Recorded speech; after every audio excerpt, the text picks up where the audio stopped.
गे तोरा से प्यार करो ही अपन मान के तोरा से प्यार करो ही।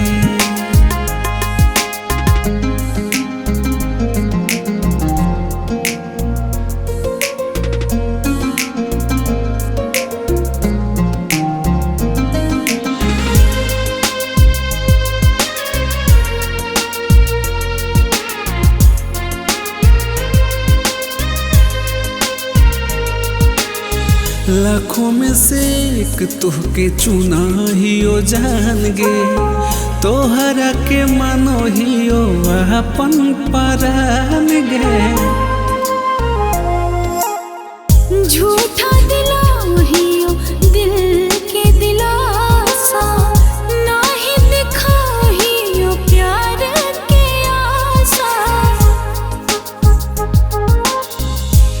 नाही दिलवा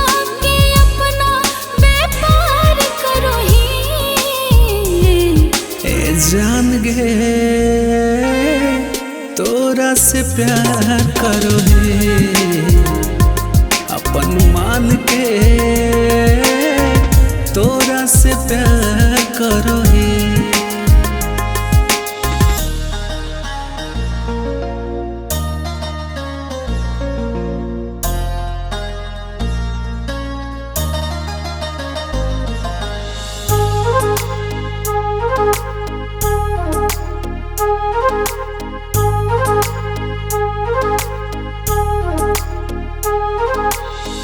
तोरा ला जीबो तोरा ला मरबो साच कहिले तोरे याद में हम रहबो। करो हियो हमरा से तू तवादा तब तोरा खाती बदलाए मोर इरादा। अब पंकज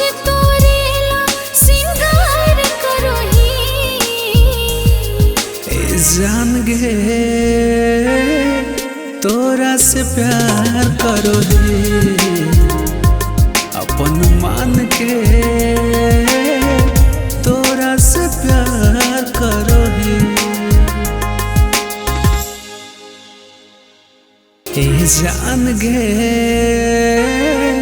तोरा से प्यार करो हे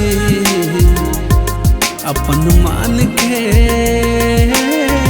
तोरा से प्यार करो ही।